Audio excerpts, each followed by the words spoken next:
Bonjour Julie, bonjour Benjamin, bonjour Stéphane Leroy. Comment allez-vous? Je vous vois maintenant. Oui, non allez, je te tutoie. Ça va et Pour toi? la dernière. Moi ça va bien, Super, ça va bien. nickel, Benjamin pareil, tout va bien. Pareil, très bien. Bon, on va démarrer Julie avec vous. Vous revenez sur les événements qui ont marqué l'année 2015 dans le Tout à Finistère. fait, Pauline, et dire que 2015 a été riche en émotions et en événements ne surprendra évidemment personne. On va commencer par deux événements les plus tragiques de cette année, les attentats de Charlie Hebdo le 7 janvier et ceux qui ont touché plusieurs restaurants, le Stade de France et la salle du Bataclan le 13 novembre. L'émoi a été national, des rassemblements ont été organisés dans plusieurs villes du département en hommage aux victimes, comme on le voit sur ces images. Autre fait qui a marqué cette année 2015, les manifestations d'agriculteurs. Les producteurs de porc ont notamment exprimé leur mécontentement vis-à-vis du prix qu'ils estiment trop bas. Ils ont bloqué des points stratégiques du département pendant plusieurs jours, comme ici, le pont de l'Iroise. Alors côté politique, ce fut aussi une grande année. Deux élections, les départementales au mois de mars et la victoire de la liste socialiste. Pour l'anecdote, on rappelle qu'il a fallu 3 tours pour que la présidente Nathalie Sarah-Bezol soit élue à la tête du conseil départemental. Et puis en décembre, les élections régionales en plein état d'urgence et la victoire de la liste du ministre de la Défense, président de région, Jean-Yves Le Drian.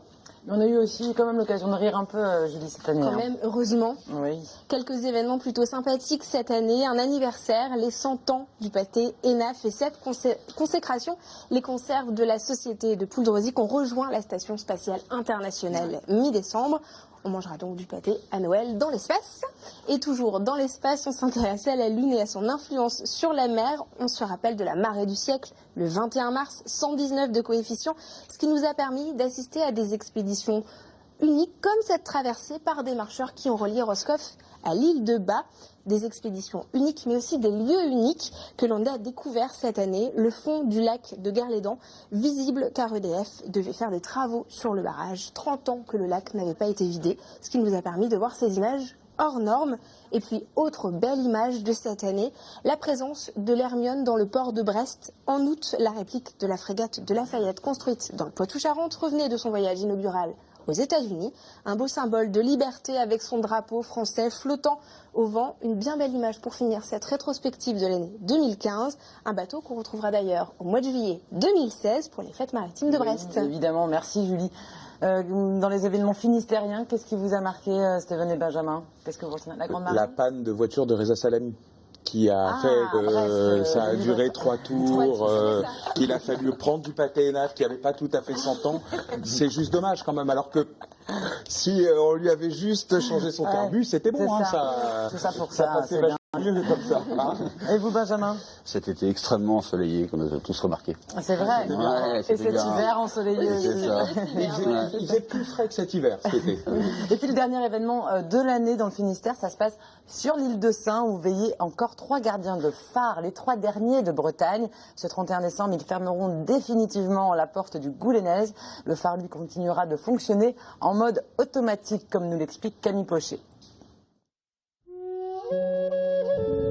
Le phare de l'île de Sein guidera bientôt seul les navires. Il est désormais automatisé et les derniers gardiens qui l'habitaient partent ce 31 décembre. C'est une page de l'histoire qui se tourne. Les progrès techniques font qu'il n'y a plus besoin, il n'y a plus d'utilité d'avoir de gardiens de phare. Bon, c'est émouvant parce qu'effectivement ça faisait partie du patrimoine et on connaissait bien les gardiens. Donc bon, maintenant ça se passe sans casse sociale quand même, ce qui est important, puisqu'ils partent en retraite et il y en a sur les 4, il y en a 3 qui sont en retraite et un qui va aller à Ouessant. L'île de Sein était l'un des seuls endroits où des gardiens de phare veillaient encore. Cela fait déjà une quinzaine d'années que l'automatisation des phares est en marche. Des gardiens de phare au sens traditionnel, ça n'existe plus en fait. On a conservé sur certains sites pour des raisons parfois connexes, comme on le voit ici sur le phare de l'île de Sein, une présence de gardiens. C'était aussi une façon d'accompagner leur départ. Mais pour autant, on n'a plus aujourd'hui de phares qui nécessitent, comme avant, une présence permanente humaine. Le Goulenez à Sein ne restera pourtant pas à l'abandon. Le feu sera contrôlé à distance et le phare continuera de guider les navires. La commune de Saints souhaite aussi en faire un lieu touristique. Les derniers gardiens de phare fermeront derrière eux la porte ce 31 décembre. Ils emportent avec eux 20 ans de souvenirs passés au sein du Goulénez. Voilà, et tout de suite place à notre grand spécialiste du web, Benjamin Bréon. Est-ce que vous avez trouvé l'espritdenoël.com? Et oui, Noël, le retour annuel en enfance, tous ces souvenirs anciens. Pour moi, c'était la fin des années 70, début des années 80, un monde tout à fait différent. Pour vous dire, à l'époque, le film dont on parlait, c'était une sombre histoire de guerre des étoiles. Et à la radio, on se tapait à la fois Paul Naref et téléphone, donc vraiment rien à voir avec aujourd'hui. Rien. Il paraît même, et je sais que ça va vous sembler complètement incroyable, que vers mes 10 ans, en 83, la gauche au pouvoir appliquait un programme pour lequel elle n'avait pas été élue. La droite voyait éclore un nouvel espoir en la personne d'un certain Alain Juppé, et il y avait un affairiste ambitieux nommé, si je me souviens bien, Bernard Tapie, qui se préparait à se lancer en politique. Autant dire, Tout ça, c'est du passé. Ça nous ramène à des... un autre monde, aussi, parce qu'il n'y avait pas de réseaux sociaux, figurez-vous. Il est teint, Bernard Tapie, il se teint. Oui.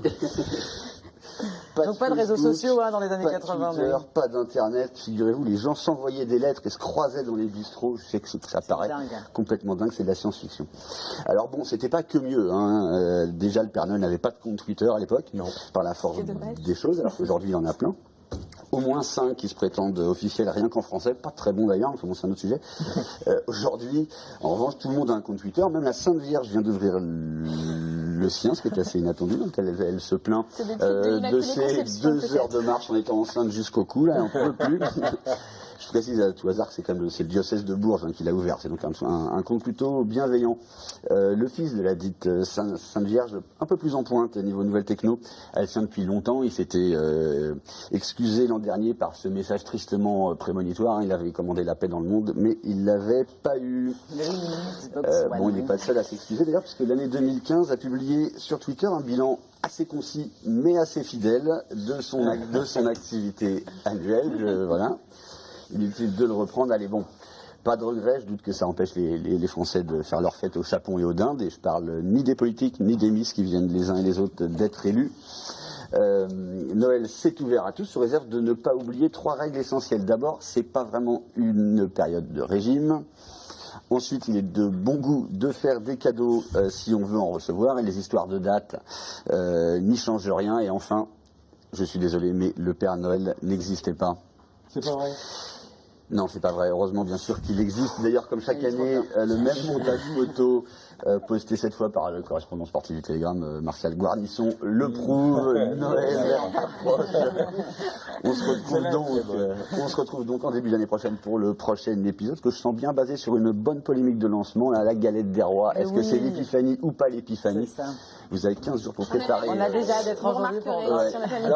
J'ai évité la crèche, l'épiphanie, machin, on y reviendra plutôt l'année prochaine. À ce propos, parce que j'ai dit du mal d'une main, et comme c'est Noël, donc il faut que je rééquilibre, les blaireaux qui continuent à dire qu'il n'y a pas de galette des rois dans les écoles brestoises sur tous les réseaux sociaux, là, sont complètement dans le faux. Ça a 2 ans, cette affaire, donc ne croyez pas à tout ce qu'on vous dit. Allez, merci beaucoup Benjamin. Moi, je vais faire un petit tour en cuisine. On va aller voir ce qui se passe du côté de Frédéric. Est-ce que ça avance avec les petites patates et les petites saucisses, Frédéric? Oui, ça avance. Alors, où est-ce qu'on en est? Qu'est-ce que vous faites exactement? Vous tartinez? Alors, je vais faire une sorte de petit croque-monsieur à la tome de vache bretonne pinoire, avec de la saucisse de Molène. Ouais, c'est bien. Alors, je vais faire un petit croque-monsieur. Là, je fais des petites pommes de terre tièdes avec du tartare d'algues, du saumon fumé. D'accord. Et alors, après, vous roulez et vous coupez des petits... Non, je ne vais pas rouler, je vais tailler, vous allez voir tout à l'heure. Petits... Oh là là, mais ça met vraiment... Et sur un pain de mie... C'est un pain de mie, confit d'oignon, un peu de Saint-Maurey, de la saucisse de Molène. C'est tout simple et en même temps, ça fait très festif. Voilà. Est-ce que vous vous souvenez, Frédéric, de votre plus beau cadeau de Noël? Qu'est-ce que vous avez eu, le plus beau cadeau de Noël que vous ayez eu de toute votre vie? Alors là, plus beau cadeau de Noël. Bon, alors pendant que vous réfléchissez, je vais réfléchir parce que... on va regarder un petit reportage parce que notre jeune stagiaire de 3e, il s'appelle Danaël, il est allé demander aux Brestois ce qu'était leur plus beau cadeau de Noël. Regardez. Bonjour, je m'appelle Danaël. Je suis allé demander aux passants quels ont été les meilleurs cadeaux qu'ils ont reçus à Noël. C'était en 2006, j'ai fêté Noël en Australie. Donc tout le monde parlait anglais, moi je parlais pas anglais. Mon père m'a ramené une BD en français. Il avait trouvé une librairie en français. Voilà. Je crois que c'était mon lapin. Une tête à coiffer. Je rêvais d'avoir une tête à coiffer quand j'étais petite. Et je me souviens de l'avoir reçue, j'étais super contente. Et la première chose que j'ai fait, c'est lui couper les cheveux. Bien le vin chaud qu'on vient de boire là. Et on a envie d'en prendre un autre. Je crois que c'est mon premier vélo. Un demi-course gris. J'avais, je sais pas, 7 ans, 8 ans. Et puis ça va bien avec. Pareil, mon frère, je pense qu'à l'âge de 16-17 ans, c'est un petit vélo, quoi. On reviendra tout à l'heure. Non, pas tout à l'heure, demain. Au soleil, au bord de la mer, et voilà. Alors pour nous, le meilleur Noël, c'était l'année dernière. On était toutes les deux à Disneyland. Voilà. C'était magique. Un cadeau collectif. Voilà. On s'est offert ça toutes les deux. On est partis toutes les deux. C'était magique. C'était ma préférée Barbie que j'avais. Je l'adorais, elle faisait du bruit, elle chantait. Donc c'était hyper bien. Middag glawen, de doen de famille, avec l'œil obligado. Voilà, alors est-ce que vous avez des souvenirs de vos meilleurs cadeaux de Noël, Steven? Je remarque quand même que le vrai choix qu'on a vu là-dedans, son plus beau cadeau de Noël, c'est du vin. C'est le vin chaud qu'il vient de boire, c'est pas compliqué. Moi, mon plus beau cadeau de Noël, c'est un tir aux pigeons. Ah ouais? Ouais, parce que il y avait mon grand. Non, c'était des pigeons en carton, le tout monté sur une structure métallique peinte en orange, et ça tournait doucement, et on tirait dessus avec des trucs à pap qui font tomber le pigeon. Et c'est le jour où j'ai arrêté de croire au Père Noël. Je m'excuse auprès des enfants parce que mon père et mon grand-père avaient dû boire de vin, pareil, et ils hurlaient de rire, ils avaient déballé le truc, je devais l'avoir le 25, je suis descendu à 2h du matin dans les escaliers, et tout le monde était en train de tirer au tir aux pigeons. Joyeux Noël aussi. Bon, on n'a pas le temps tout de suite pour vos cadeaux, vous nous en parlez tout à l'heure. Tout de suite, on retrouve notre ami Sébastien Chambre, il est loin de la Bretagne aujourd'hui, c'est la brève de chambre.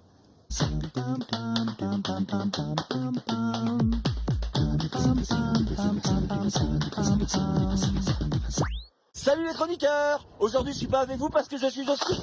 Il fait méga beau.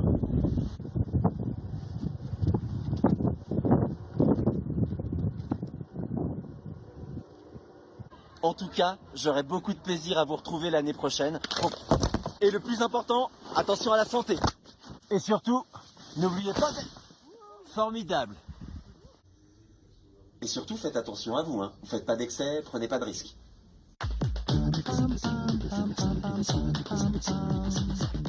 Voilà Sébastien Chambre qui va bien, mais il a fait une vraie chute, c'était un vrai brancard et s'est vraiment pété 2 vertèbres. Voilà, mais il va très bien et il nous revient tout frais et réparé en début d'année.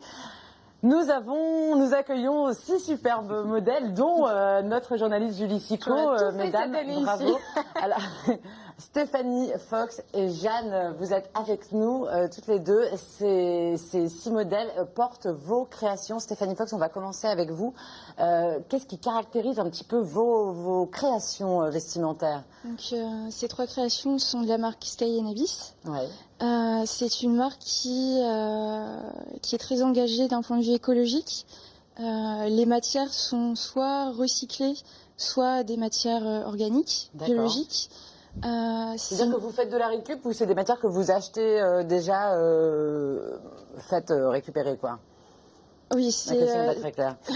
C'est les deux. D'accord. J'achète des vêtements vintage et je récupère des prototypes de l'industrie du prêt-à-porter qui sont considérés comme des déchets et je les revalorise en leur donnant une dimension luxueuse. D'accord. Alors là, ça fait très chic. C'est très top 21, tout à fait, oui. Et c'est très fête. C'est quoi l'élément essentiel pour une tenue de fête? De pouvoir bouger. Ouais. Alors là, on le voit bouger un petit peu, les filles. Julie, un peu de mouvement. On peut tourner, ça danse. Donc c'est ça, que ce soit fluide, qu'on puisse faire la fête avec, en fait, tout simplement. Qu'on puisse attirer l'attention, que ça puisse changer du quotidien, ajouter touche de mystère, de romance. Moi j'aime beaucoup la cape, ça fait très oui, et puis comme ça rouge et c'est si on va passer le nouvel an dehors du Finistère et qu'on a un peu froid. Ouais. Voilà, c'est très joli. Avec les bijoux dont on parlera tout à l'heure. Alors on va parler Jeanne avec vous maintenant, Jeanne Lamurien. On va voir vos 3 tenues. Alors vous êtes dans un esprit, Jeanne, beaucoup plus simple. Il y a moins de fioritures. Qu'est-ce qui vous caractérise, vous? La simplicité, sobriété, chic, moderne. Et confortable. Ouais.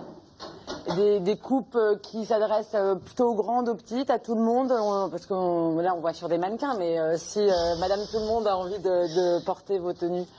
Alors c'est ça, moi je fais du sur-mesure en fait. Donc ces modèles-là sont de ma marque Prêt-à-Porter que j'avais à Londres. D'accord. Et que j'ai ramené ici, mais j'ai plus développé le sur-mesure.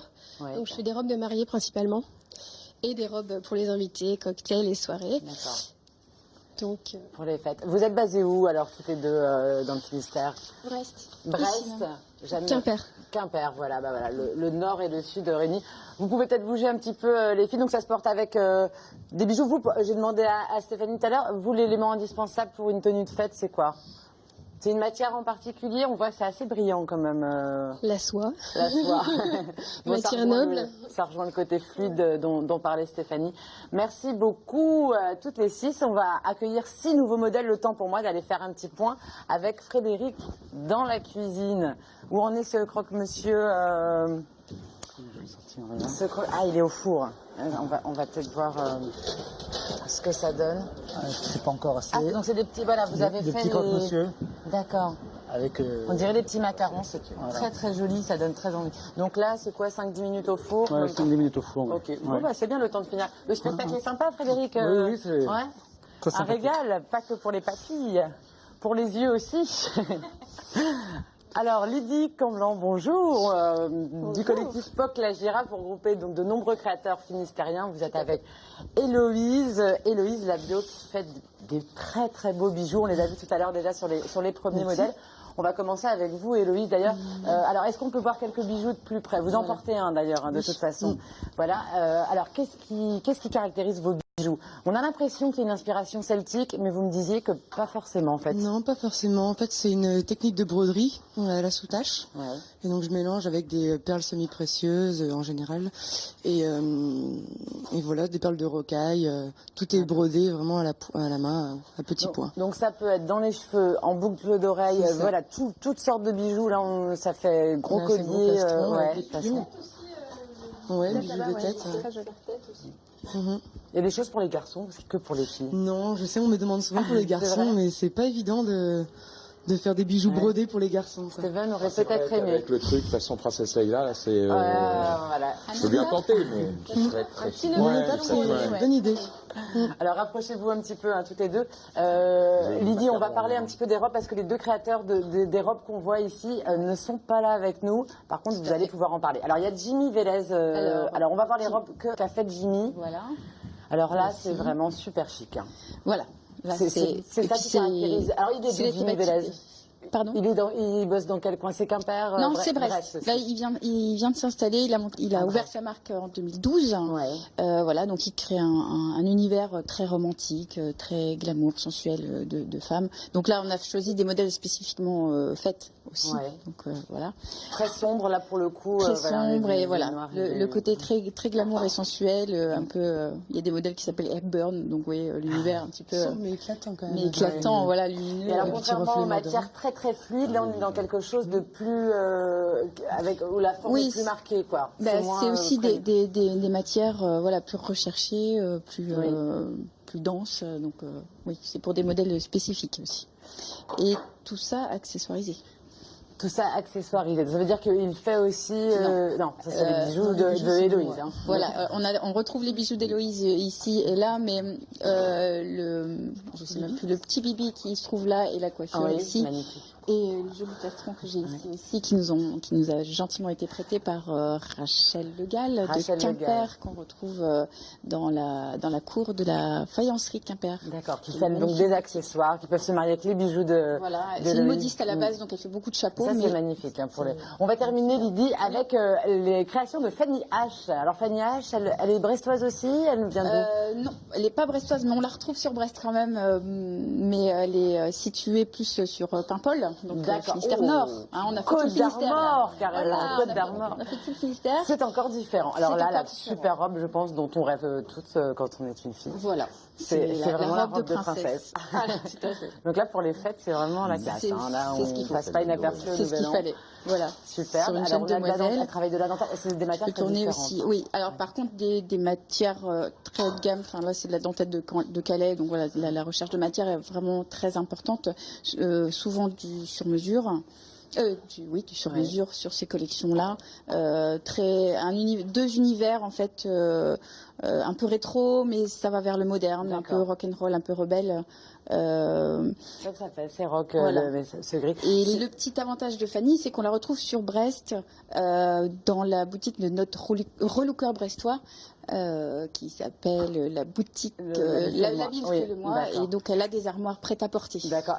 Et vos bijoux, l'atelier de Louis, rue Louis Pasteur. Les ateliers de Louis, rue Louis Pasteur. Super. Merci beaucoup en tous les cas, et merci à nos jolis modèles. Nous, le temps de s'installer à table avec vous. D'ailleurs, on va vous inviter tout à venir pour déguster les belles créations culinaires cette fois de Frédéric Aubin. On va regarder notre bêtisier de l'année. Regardez.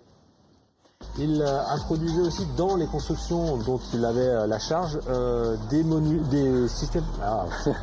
des monuments. Nicolas Charles Chausse-Pied était attaché au patrimoine par sa fonction. C'est parti. Moi je peux pas. Ce bateau qui depuis des dizaines d'années embarque. Je suis désolé, j'ai froid, j'ai faim. Voilà, nous sommes rue Félix Le Dantec à Brest en compagnie de Tristan Laprairie qui peut partir avec. Je n'ai pas du tout capté moi. Tristan.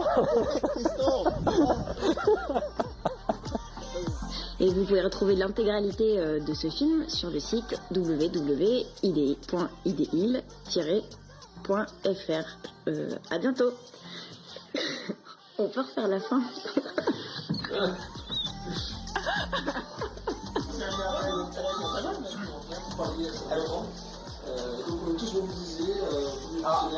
Il paraît que t'as un truc noir sur le nez. T'as un point noir. Bon, les enfants, qui veut faire l'arbre à ma place? Ah, il me mord! Marie, tu nous proposes quoi maintenant? Je savais. C'est pas facile de voir ça. Cet événement, c'est un côté humanitaire aussi, non caritatif. 42e. 42e. Il est en burn-out le mec.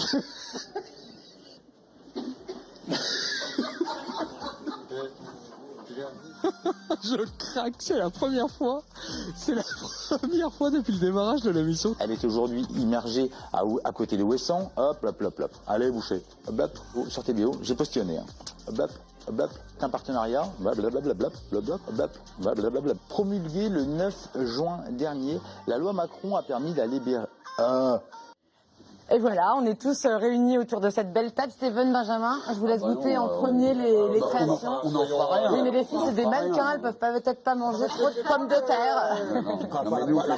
Allez, le temps que Frédéric nous rejoigne, le chef cuisinier, Bon, d'accord. je vous signale, et Steven, je suis en train de faire ta promo. Donc, le DVD de Steven, j'imagine que vous l'avez toutes déjà chez vous, mesdames. 15 exemplaires, Saison minimum. 4 des chroniques, des brèves de trottoir, c'est marqué dessus, de Steven Leroy, voilà. Élément indispensable pour les cadeaux de Noël. Frédéric, merci. Alors, présentez-nous un petit peu ce que vous... Alors, venez ici. Venez à côté de moi, Frédéric. Alors, donc vous nous avez fait des pommes de terre avec du saumon, des petits croque-monsieur, ça on en avait parlé, et juste un petit mot là-dessus. C'est un voluté de potiron avec une émulsion au magret fumé dessus. Voilà. C'est 20 minutes. 26 minutes là pour faire tout ça. Ouais. Voilà, 26 minutes. Donc ça veut dire qu'on peut vraiment s'en sortir en 26 minutes et passer un bon réveillon. Bon, faut faire peut-être des quantités plus grandes si on est aussi nombreux que là, mais voilà. Merci beaucoup, Frédéric. On va se régaler. Allez-y, goûtez. Merci Benjamin, Steven, Lydie, Julie, tous les mannequins qui ont joliment porté ces tenues. Nous, on vous souhaite d'excellentes fêtes de fin d'année. Je sais pas lequel je regarde. D'excellentes fêtes de fin d'année. Et on se quitte avec les belles images de nos villes finistériennes éclairées. Ciao et à l'année prochaine. Salut.